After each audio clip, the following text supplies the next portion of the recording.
Assalamualaikum warahmatullahi wabarakatuh. Jumpa kembali dengan saya Rudi di channel Teman Tidur. Seperti biasa, di kesempatan kali ini saya akan kembali lagi untuk membawakan sebuah kisah misteri yang tentunya semoga saja dapat menghibur aktivitas kalian semua. Dan semoga kalian yang menonton video ini selalu diberikan kesehatan dan dilancarkan rizkinya.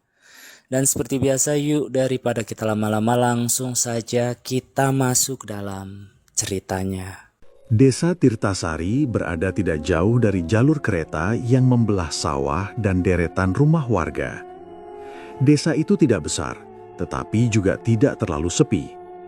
Pagi hari selalu dimulai dengan suara ayam berkokok, pedagang sayur keliling yang memanggil ibu-ibu, dan anak-anak sekolah yang berjalan berkelompok sambil bercanda. Warganya saling mengenal satu sama lain. Kalau ada orang sakit, tetangga pasti datang menjenguk. Kalau ada hajatan, semua ikut membantu. Di salah satu sudut desa, berdiri rumah kecil berdinding papan milik Mbok Tum dan anak gadisnya, Asih. Rumah itu sederhana sekali. Atapnya sudah mulai kusam, sebagian genteng terlihat tidak rata, dan halaman depannya hanya ditumbuhi rumput liar. Di teras, ada kursi plastik yang warnanya sudah pudar karena sering terkena matahari.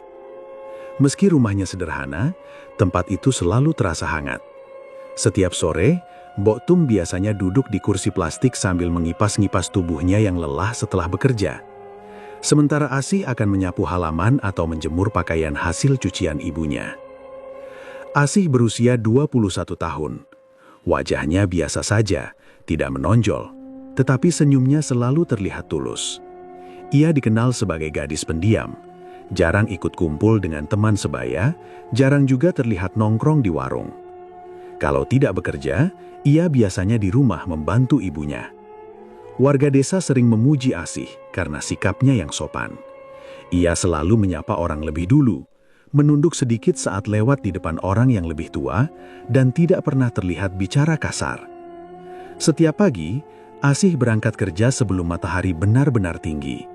Ia berjalan kaki sekitar 20 menit menuju ruko kecil di pinggir jalan utama desa. Disitulah tempat ia bekerja, sebuah usaha fotokopi milik Bu Selvi. Ruko itu tidak besar. Bagian depan dipenuhi rak alat tulis, buku tulis, dan kertas. Di sisi kanan berdiri mesin fotokopi yang sudah agak tua, tetapi masih berfungsi dengan baik. Di belakang meja kasir, ada laci tempat menyimpan uang hasil penjualan. Asih sudah bekerja di sana hampir 2 tahun. Gajinya Rp900.000 per bulan.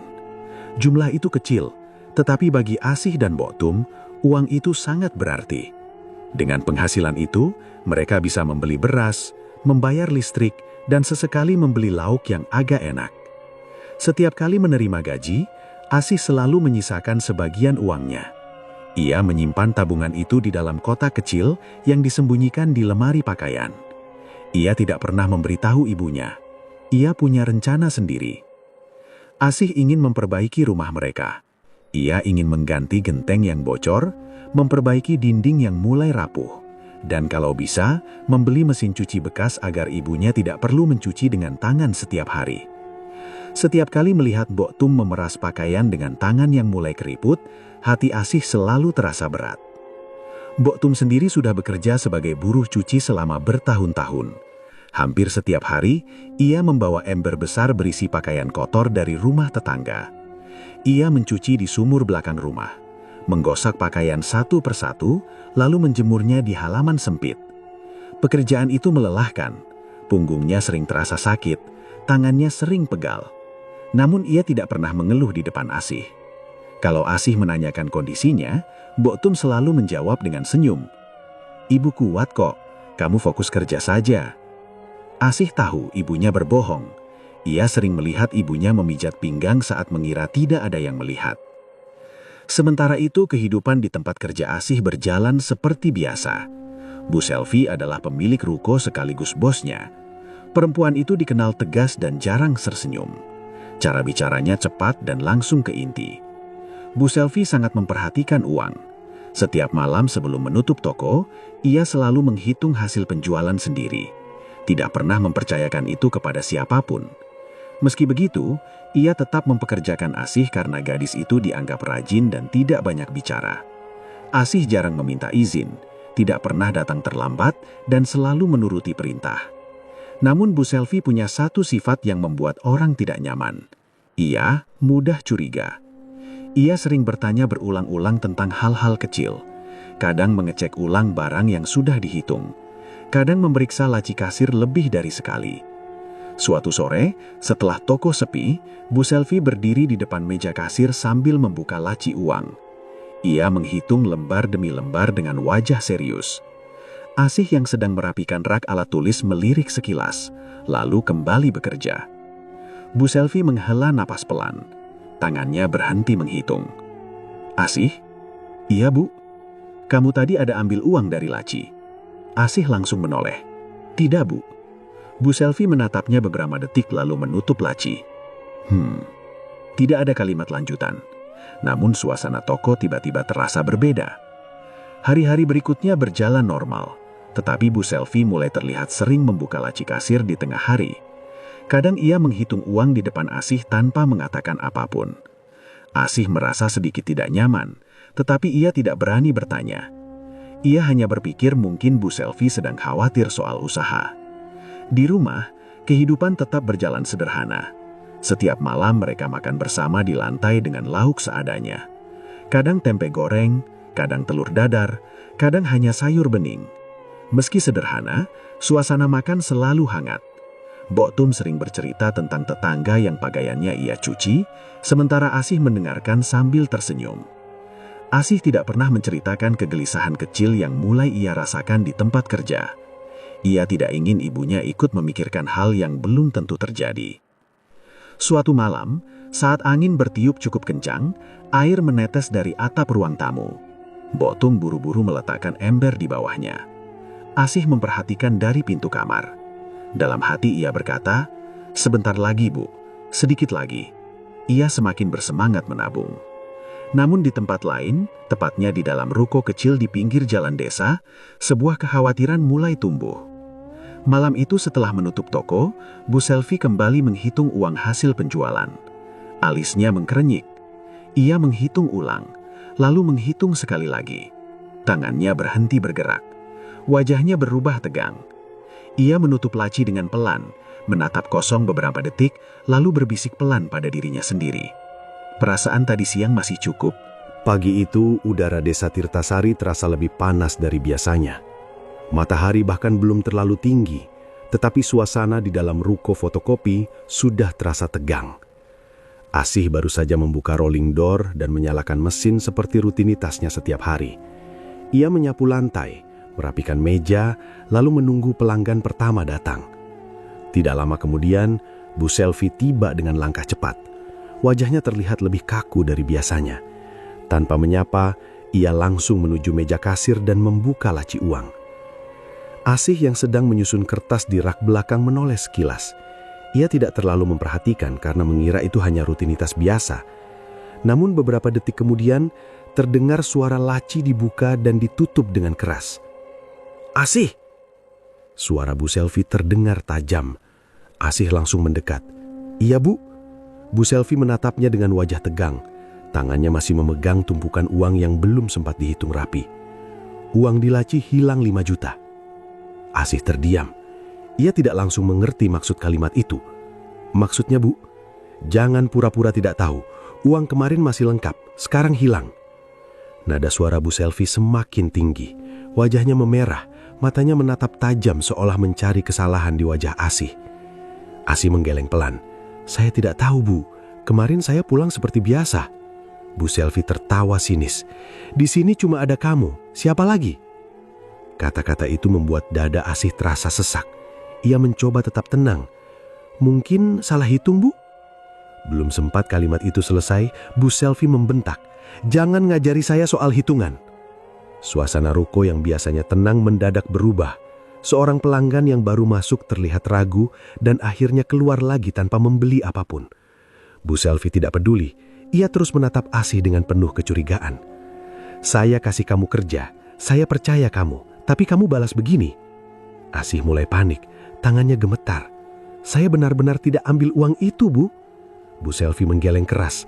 Kalau bukan kamu, siapa? Tidak ada kesempatan untuk menjelaskan. Tidak ada ruang untuk membela diri. Tuduhan itu sudah jatuh begitu saja tanpa bukti. Bu Selvi berjalan mondar-mandir di dalam ruko sambil terus berbicara dengan nada tinggi. Ia menyebut soal kepercayaan, kerugian, dan kekecewaan. Semua kata-kata itu terasa seperti pukulan bagi Asih. 5 juta itu harus kembali, saya tidak mau tahu caranya. Asih menelan ludah. Jumlah itu terasa seperti angka yang mustahil. Bu, saya tidak punya uang sebanyak itu. Itu urusan kamu. Saya butuh waktu, 1 bulan, tidak lebih. Asih hampir tidak percaya dengan apa yang ia dengar. Bu, gaji saya saja tidak sampai 1 juta. Bukan masalah saya. Kalimat itu diucapkan tanpa ragu. Bu Selvi menatapnya tajam. Kalau dalam 1 bulan tidak diganti, saya laporkan ke polisi. Dunia Asih terasa seperti berhenti berputar. Polisi. Kata itu terus terngiang di kepalanya. Ia membayangkan ibunya mendengar kabar itu. Membayangkan warga desa membicarakannya. Membayangkan dirinya dipanggil pencuri. Air mata mulai menggenang, tetapi ia menahannya sekuat tenaga. Saya mohon, Bu, saya tidak mencuri. Bu Selvi tidak menjawab. Ia hanya menunjuk pintu. Kamu kerja saja seperti biasa, tapi ingat, utang kamu 5 juta. Hari itu terasa sangat panjang. Asih bekerja seperti orang linglung. Tangannya bergerak menekan tombol mesin fotokopi, tetapi pikirannya kosong. Setiap suara mesin terdengar seperti dengungan jauh. Setiap pelanggan yang datang terasa seperti bayangan. Ia mencoba tetap terlihat normal, namun beberapa pelanggan mulai menyadari ada yang berbeda. Asih biasanya ramah, tetapi hari itu ia hampir tidak berbicara. Siang hari terasa berjalan sangat lambat. Ketika jam menunjukkan waktu pulang, ia merasa tubuhnya sangat lelah, meski hampir tidak melakukan apapun. Ia berjalan pulang dengan langkah pelan. Jalan yang biasa ia lewati terasa lebih panjang dari biasanya. Sesampainya di rumah, Mbok Tum sedang menjemur pakaian. Wajah ibunya tampak lelah, tetapi tetap senyum saat melihatnya. Sudah pulang, Duk? Asih memaksa tersenyum. Iya, Bu. Tidak ada yang berbeda dari luar. Ia tetap membantu menurunkan jemuran, tetap makan malam bersama, tetap mendengarkan cerita ibunya. Namun di dalam kepalanya, kata-kata Bu Selvi terus berputar. 5 juta. Polisi. Pencuri. Malam itu, Asih tidak bisa tidur. Ia menatap langit-langit kamar yang gelap. Sesekali ia mendengar suara batuk ibunya dari ruang depan. Ia membalikan badan, mencoba memejamkan mata, tetapi pikirannya tidak berhenti bekerja. Hari-hari berikutnya mulai terasa berat. Setiap pagi ia tetap berangkat kerja, tetapi wajahnya semakin murung. Ia menjadi lebih pendiam dari biasanya. Ia mencoba mencari cara mendapatkan uang, menghitung tabungan kecilnya. Jumlahnya bahkan tidak sampai 1 juta. Ia sempat berpikir untuk meminjam ke tetangga, tetapi rasa malu menahannya. Ia tidak berani menceritakan semuanya pada ibunya. Ia takut ibunya akan jatuh sakit karena memikirkan masalah itu. Beberapa kali Mbok Tum memperhatikan perubahan sikap anaknya. Kamu kenapa, Nuk? Kok sering melamun? Asih selalu menjawab singkat. Capek saja, Bu. Ia semakin sering duduk diam menatap kosong. Pikirannya dipenuhi ketakutan yang tidak pernah ia rasakan sebelumnya. Malam-malam terasa lebih panjang. Siang hari terasa lebih menekan. Perlahan, harapan mulai terasa semakin jauh dari jangkauannya. Hari-hari setelah tuduhan itu berubah menjadi masa yang paling berat bagi Asih. Setiap kali datang ke ruko, perasaannya selalu dipenuhi rasa takut. Ia tidak pernah tahu kapan Bu Selvi akan kembali menyinggung soal uang yang hilang. Ternyata, hampir setiap hari hal itu terjadi. Belum sempat Asih menyalakan mesin fotokopi, Bu Selvi sudah berdiri di depan meja kasir sambil membuka laci. Ia menghitung uang dengan cepat, lalu menoleh dengan wajah dingin. Sudah berapa yang kamu kumpulkan? Pertanyaan itu selalu sama. Nadanya juga selalu sama. Datar tetapi menekan. Asih hanya bisa menunduk. Belum ada, Bu. Bu Selvi mendengus pelan. Waktu kamu tidak banyak. Kalimat itu seperti alarm yang terus berbunyi di kepala Asih sepanjang hari. Ia mulai mencoba mencari pinjaman. Setelah pulang kerja, ia memberanikan diri mendatangi rumah beberapa tetangga yang dianggap cukup mampu. Ia mengetuk pintu dengan hati berdebar, mencoba tersenyum, mencoba terlihat kuat. Namun, hampir semua jawaban sama. "Maaf, Nu, kami juga lagi butuh uang." Ada yang menolak dengan halus, ada yang terlihat ragu, ada yang bahkan tidak berani membuka pintu lama-lama. 5 juta bukan jumlah kecil bagi warga desa. Setiap penolakan membuat langkah Asih semakin berat saat pulang. Ia sering berhenti di pinggir jalan sebelum masuk ke rumah, mencoba mengatur nafas agar terlihat normal di depan ibunya. Mbok Tum beberapa kali memperhatikan perubahan anaknya.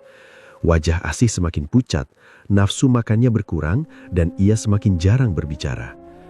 "Kamu sakit ya?" tanya Mbok Tum suatu malam. Asih cepat menggeleng. "Tidak, Bu, cuma capek kerja." Ia selalu memberikan jawaban singkat. Ia tidak ingin ibunya tahu apa yang sedang terjadi. Ia membayangkan ibunya akan menyalahkan diri sendiri, akan memaksakan diri bekerja lebih keras, atau bahkan jatuh sakit karena stres. Pikiran itu membuat Asih memilih diam. Sementara itu, tekanan di tempat kerja semakin terasa. Bu Selvi tidak lagi menegur dengan suara keras, namun kata-katanya semakin menusuk. Kadang ia berkata pelan tetapi jelas terdengar. Kalau orang jujur, tidak perlu takut. Kadang ia menghela nafas panjang di depan pelanggan sambil berkata, "Zaman sekarang susah percaya sama orang." Setiap kalimat itu terasa seperti tuduhan yang terus diulang. Beberapa pelanggan mulai memandang Asih dengan tatapan berbeda. Ada yang berbisik pelan saat ia lewat, ada yang berhenti berbicara ketika Asih mendekat. Rasa malu mulai tumbuh. Asih merasa seolah semua orang sudah menganggapnya bersalah. Malam-malamnya semakin sulit. Ia sering terbangun karena mimpi buruk. Kadang ia bermimpi dikejar polisi, kadang bermimpi ibunya menangis sambil memanggil namanya. Suatu malam, setelah ibunya tertidur lebih dulu, Asih keluar rumah tanpa suara. Langkahnya pelan menyusuri jalan desa yang sepi. Lampu jalan hanya menyala di beberapa titik. Angin malam terasa dingin, tidak ada orang di sekitar. Ia berjalan tanpa tujuan yang jelas, tetapi kakinya terus bergerak menuju arah rel kereta di pinggir desa. Rel itu biasanya ramai pada siang hari, tetapi malam hari hampir tidak pernah dilewati warga. Asih berdiri beberapa meter dari rel. Ia menatap jalur panjang yang memanjang ke kejauhan. Suasana sangat sunyi. Pikirannya dipenuhi banyak hal sekaligus. Wajah ibunya, kata-kata Bu Selvi, tatapan orang-orang, dan rasa malu yang tidak pernah hilang. Ia menutup mata sebentar, mencoba menarik nafas panjang. Air matanya kembali mengalir tanpa suara. Beberapa menit berlalu, dari kejauhan terdengar suara kereta mendekat. Suara itu semakin lama semakin jelas. Lampu dari kejauhan terlihat seperti titik kecil yang perlahan membesar. Asih berdiri diam, kakinya terasa kaku. Tubuhnya gemetar tetapi ia tidak bergerak mundur. Suara rel mulai bergetar. Detik-detik berikutnya terasa sangat cepat. Lampu kereta semakin dekat. Lalu semuanya berakhir dalam satu momen yang singkat. Keesokan paginya, desa Tirtasari gempar. Kabar itu menyebar dengan cepat dari satu rumah ke rumah lain. Orang-orang berkumpul di pinggir rel. Wajah mereka penuh syok dan tidak percaya. Nama Asih disebut berulang kali.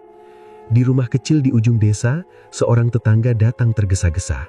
Ia memanggil Mbok Tum dengan suara panik. Mbok Tum keluar dengan wajah bingung. Beberapa menit kemudian, tubuhnya lemas. Tangisnya pecah tanpa bisa ditahan. Dunia yang ia miliki runtuh dalam satu pagi. Rumah kecil itu terasa sangat sepi setelah kepergian Asih. Tidak ada lagi suara langkah pagi, tidak ada lagi suara pintu dibuka pelan sebelum matahari terbit. Mbok Tum kini menjalani hari-harinya sendirian. Ia tetap mencuci pakaian tetangga, tetapi gerakannya terlihat jauh lebih lambat. Beberapa hari setelah pemakaman, Mbok Tum mulai merapikan barang-barang Asih. Ia membuka lemari pakaian anaknya dengan tangan gemetar. Bau sabun yang biasa dipakai Asih masih terasa samar. Ia memegang satu persatu pakaian yang tergantung rapi. Sesekali, tangisnya pecah tanpa suara.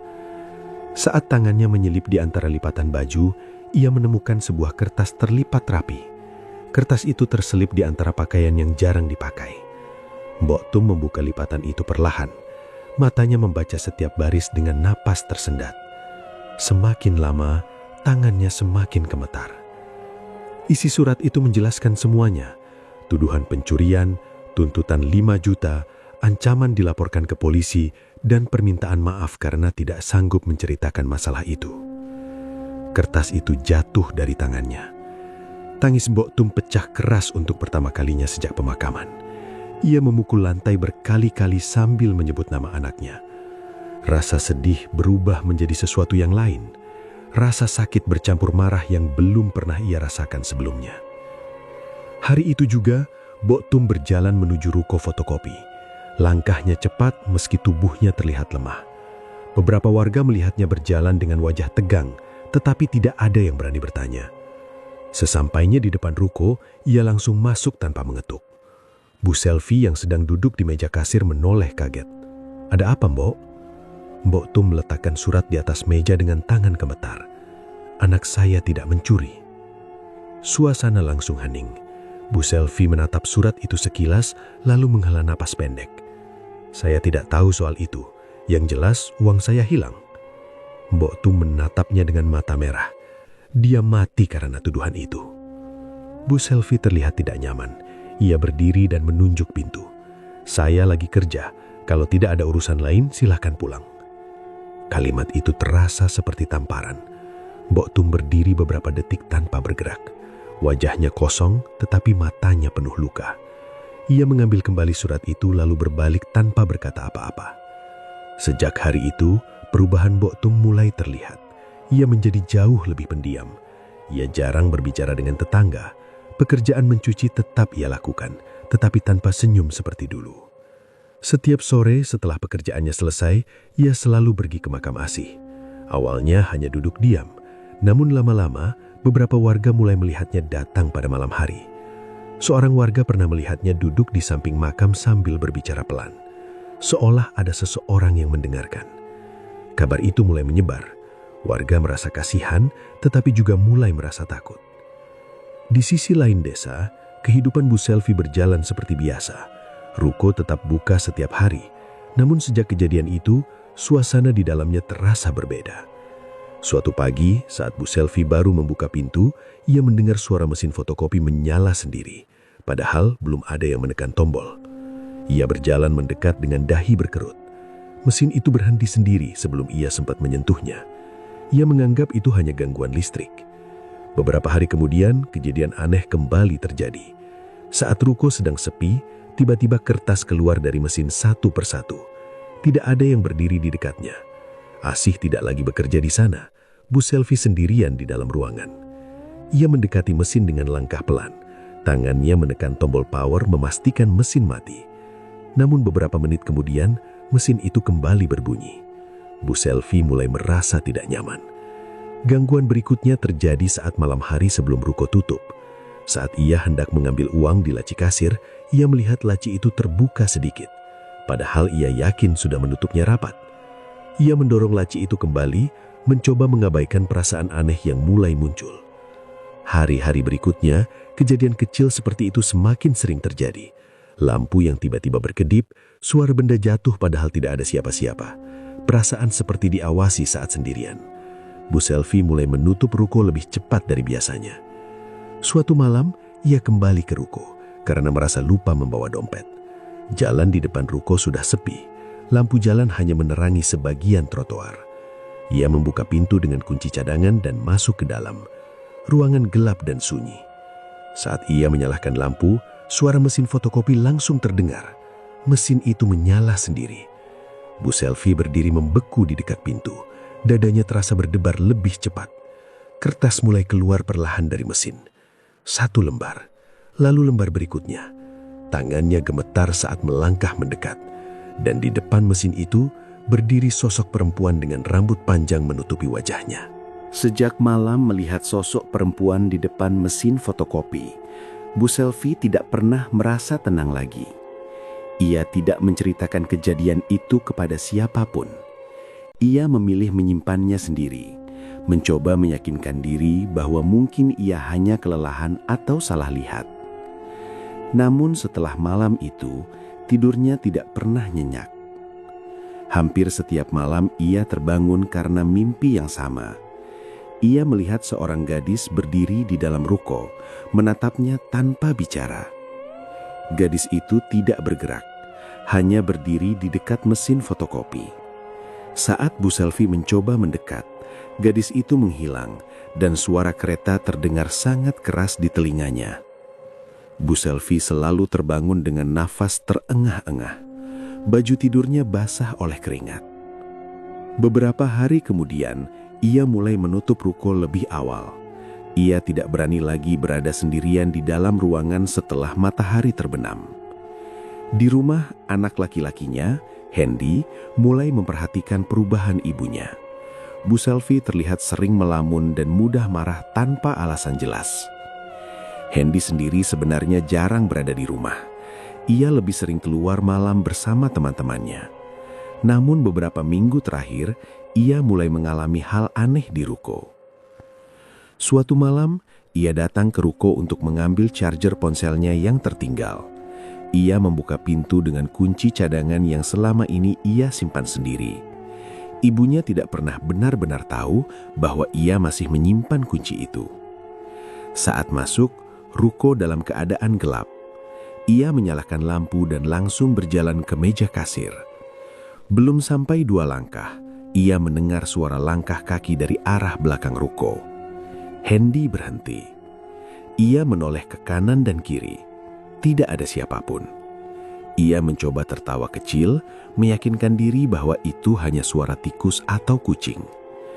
Namun saat ia kembali berjalan, suara itu terdengar lagi. Kali ini lebih jelas. Seperti seseorang berjalan perlahan di lantai keramik. Hendy langsung keluar ruko tanpa mengambil apapun. Sejak malam itu, ia mulai merasa tidak nyaman setiap kali melewati ruko sendirian. Beberapa hari kemudian, Bu Selvi kembali menemukan uang di laci berkurang.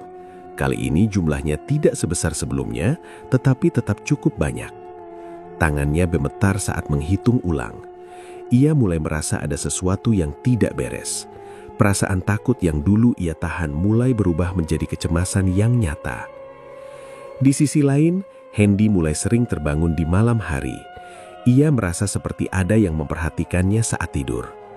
Kadang ia mendengar suara benda jatuh dari ruang tamu, tetapi ketika dicek tidak ada apa-apa. Suatu malam, setelah pulang dari luar, Hendy masuk ke kamar mandi untuk mencuci muka.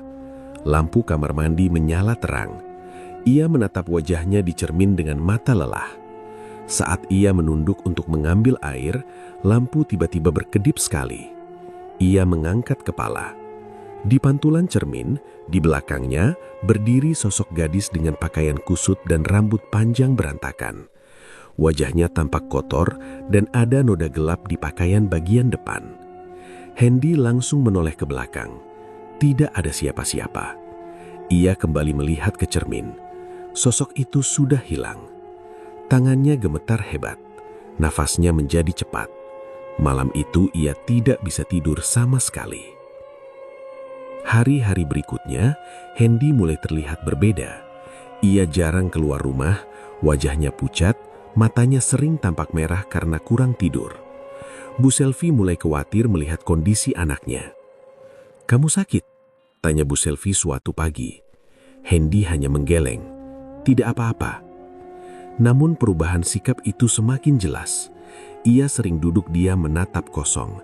Kadang menoleh tiba-tiba seolah mendengar sesuatu. Suatu malam, setelah beberapa hari menahan ketakutan, Hendy akhirnya berbicara. "Bu, uang di ruko itu..." Bu Selvi menoleh cepat. "Kenapa?" Hendy menunduk. Tangannya saling menggenggam erat. "Sebenarnya, aku yang sering ambil." Bu Selvi membeku. Ia tidak langsung bereaksi, seolah belum memahami kalimat itu. "Apa?" Hendy mulai menangis. "Aku punya kunci cadangan. Aku sering ambil uang dari laci buat main sama teman-teman." Ruangan terasa sangat sunyi. Semua kejadian beberapa bulan terakhir tiba-tiba terasa masuk akal bagi Bu Selvi. Tuduhan, kemarahan, tekanan, semuanya berputar kembali di kepalanya. Kakinya terasa lemas. Ia duduk perlahan di kursi. "Kamu yang ambil?" Hendy mengangguk sambil menangis. Bu Selvi menutup wajahnya dengan kedua tangan. Tangisnya pecah. Rasa bersalah yang selama ini ia abaikan datang sekaligus. Ia teringat wajah Asih, cara gadis itu memohon, cara ia tetap mengatakan tidak bersalah. Semua kata-kata yang dulu ia ucapkan kini terasa seperti beban yang menekan dadanya. Malam itu, rumah Bu Selvi dipenuhi tangis. Tangis penyesalan yang datang terlalu terlambat. Saat tangisan itu perlahan mereda, lampu ruang tamu tiba-tiba berkedip pelan. Hendy mengangkat kepala lebih dulu. Matanya membesar. Di ujung ruangan, dekat pintu, berdiri sosok gadis dengan pakaian kusut dan rambut panjang berantakan menatap mereka tanpa bicara. Pagi itu, Bu Selvi berdiri cukup lama di depan rumah Mbok Tum. Tangannya menggenggam ujung tas dengan erat. Wajahnya pucat dan matanya sembab karena kurang tidur. Ia sudah beberapa kali berniat datang sejak pengakuan Hendy, tetapi selalu mengurungkan diri. Hari itu, ia akhirnya memaksa dirinya datang. Ia mengetuk pintu pelan. Tidak ada jawaban. Ia mengetuk lagi, kali ini sedikit lebih keras. Beberapa detik kemudian, pintu terbuka. Mbok Tum berdiri di ambang pintu dengan wajah datar. Tidak ada senyum, tidak ada pertanyaan. Hanya tatapan kosong yang sulit ditebak. Bu Selvi langsung menunduk. "Mbok, saya mau minta maaf." Tidak ada jawaban. "Anak saya yang mengambil uang itu. Saya salah. Saya menuduh Asih." Kalimat itu diucapkan dengan suara bergetar. Bu Selvi tidak berani mengangkat kepala. "Saya minta maaf. Saya benar-benar menyesal." Hening. Mbok Tum hanya berdiri tanpa berkata apapun. Wajahnya tetap datar. Matanya menatap lurus ke arah Bu Selvi tanpa ekspresi. Beberapa detik terasa sangat panjang. Akhirnya Mbok Tum menutup pintu pelan tanpa sepatah kata. Bu Selvi tetap berdiri di depan rumah itu selama beberapa menit. Air matanya jatuh tanpa suara. Ia tahu permintaan maaf itu tidak akan pernah cukup. Sejak hari itu, gangguan di rumah Bu Selvi semakin sering terjadi. Setiap malam, tepat menjelang tengah malam, suara kereta terdengar sangat jelas. Suara itu seolah melintas tepat di depan rumah, padahal jalur rel berada cukup jauh dari permukiman. Awalnya, Bu Selvi mencoba mengabaikan, namun suara itu selalu datang di waktu yang sama dengan bunyi yang semakin keras setiap malam. Hendy mulai mengalami gangguan yang lebih parah. Ia sering terbangun sambil berteriak.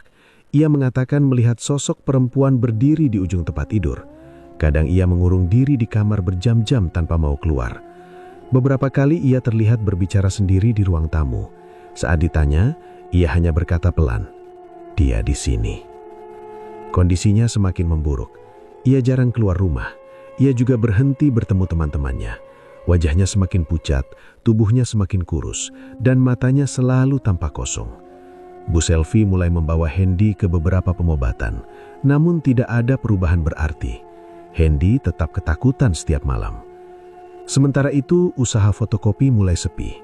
Warga desa Tirtasari perlahan berhenti datang. Kabar tentang kejadian-kejadian aneh menyebar cepat. Banyak yang merasa tidak nyaman masuk ke ruko itu. Beberapa pelanggan mengatakan mendengar suara mesin menyala sendiri. Ada yang mengaku melihat bayangan perempuan berdiri di dekat meja kasir. Ada juga yang merasa seperti diperhatikan saat berada di dalam. Pendapatan Bu Selvi menurun drastis. Ia mencoba bertahan, tetapi semakin hari semakin sulit. Akhirnya suatu sore, rolling door ruko itu ditutup lebih lama dari biasanya. Tidak ada lagi lampu yang menyala di dalam. Rak-rak alat tulis dibiarkan berdebu. Reputasi Bu Selvi di desa juga berubah. Warga tidak lagi menyapanya seperti dulu. Banyak yang memilih menghindar, beberapa bahkan berbisik saat ia lewat. Desa Tirtasari mulai percaya bahwa arwah Asih belum tenang. Kisah itu menjadi bahan pembicaraan di warung, di pos ronda, dan di rumah-rumah warga. Sementara itu, Mbok Tum tetap menjalani hidupnya dengan tenang. Ia masih mencuci pakaian, masih berjalan pelan setiap pagi. Namun kebiasaan barunya tidak pernah berubah. Setiap sore, ia pergi ke makam Asih. Suatu sore, seorang warga yang kebetulan lewat melihat Mbok Tum duduk di samping makam. Angin bertiup pelan, daun-daun kering bergerak di sekitar tanah kuburan. Mbok Tum menatap batu nisan cukup lama. Untuk pertama kalinya sejak kepergian Asih, bibirnya terlihat tersenyum tipis. Tidak ada yang tahu apa yang ia pikirkan, tidak ada yang tahu apa yang ia rasakan. Namun senyum itu terlihat jelas sebelum ia berdiri dan berjalan pulang. Hari-hari berlalu, desa Tirtasari kembali tenang seperti dulu. Anak-anak kembali bermain di jalan, pedagang kembali berkeliling, dan suara aktivitas warga terdengar setiap pagi. Namun bagi banyak orang, desa itu tidak pernah terasa sama lagi. Beberapa warga masih mengaku mendengar suara kereta di malam hari, meski tidak ada jadwal kereta melintas pada jam itu. Beberapa mengatakan pernah melihat bayangan perempuan berjalan di dekat ruko yang kini kosong. Tidak ada yang berani memastikan kebenarannya. Yang jelas, kisah itu tidak pernah benar-benar hilang dari ingatan warga. Desa Tirtasari kembali sunyi, tetapi tidak pernah sama. Beberapa bulan setelah semua kejadian itu, ruko fotokopi di pinggir jalan desa Tirtasari benar-benar ditutup permanen. Rolling door berkarat, papan nama mulai pudar, dan kaca depan tertutup debu tebal. Tidak ada yang berani menyewa tempat itu meski lokasinya cukup strategis. Setiap kali ada orang luar yang tertarik membuka usaha di sana, warga selalu memberi peringatan pelan. Tidak ada yang berani mengambil risiko. Pada malam hari, sebagian warga yang rumahnya tidak terlalu jauh dari ruko itu masih sesekali mendengar suara mesin fotokopi bekerja sendiri. Bunyi kertas keluar satu persatu terdengar jelas di tengah malam yang sunyi. Tidak ada yang berani memastikan, tetapi tidak ada juga yang berani mendekat untuk membuktikan. Bu Selvi kini jarang terlihat keluar rumah. Ia hidup jauh lebih tertutup dibanding sebelumnya. Orang-orang yang pernah mengenalnya sebagai perempuan tegas dan percaya diri, kini hanya melihat sosok yang mudah menunduk dan jarang berbicara. Usaha yang dulu menjadi sumber penghidupan utamanya sudah tidak ada lagi. Yang tersisa hanyalah rasa bersalah yang tidak pernah benar-benar hilang. Hendy perlahan menjalani perawatan, tetapi kondisinya tidak pernah kembali seperti dulu. Ia masih sering gelisah dan sulit tidur. Ia jarang keluar rumah dan tidak lagi bergaul seperti sebelumnya. Penyesalan yang ia rasakan datang terlambat, sama seperti ibunya. Di sisi lain desa, Mbok Tum tetap menjalani hidup sederhana seperti biasa. Ia masih bekerja mencuci pakaian tetangga, masih berjalan pelan membawa ember setiap pagi. Namun warga tidak pernah lagi melihatnya tertawa lepas seperti dulu. Wajahnya lebih sering tenang dan diam. Satu kebiasaan yang tidak pernah berubah adalah kunjungannya ke makam Asih. Hampir setiap sore ia datang membawa bunga sederhana. Ia duduk cukup lama, berbicara pelan, seolah anaknya masih mendengarkan dari dekat. Tidak ada yang tahu apa saja yang ia ceritakan. Tidak ada yang berani mengganggu momen itu. Kisah ini meninggalkan banyak pelajaran bagi warga desa Tirtasari. Bahwa fitnah dapat menghancurkan hidup seseorang lebih cepat daripada kemiskinan. Bahwa kesombongan dan prasangka bisa membuat manusia kehilangan hati nurani tanpa disadari. Bahwa penyesalan yang datang terlambat tidak akan pernah mampu mengembalikan nyawa. Dan bahwa air mata seorang ibu yang kehilangan anaknya adalah luka yang tidak akan pernah benar-benar sembuh. Namun ada satu hal yang paling membekas di ingatan warga. Ketidakadilan yang tidak diselesaikan di dunia terkadang mencari jalannya sendiri. Dan selesai. Itulah sedikit kisah yang dapat saya sampaikan. Kurang lebihnya mohon maaf jika ada salah kata ataupun penyampaian. Terima kasih sudah mampir di channel Teman Tidur. Jangan lupa tekan tombol like, share, komen, dan subscribe untuk mengikuti video kami selanjutnya ya. Wassalamualaikum warahmatullahi wabarakatuh.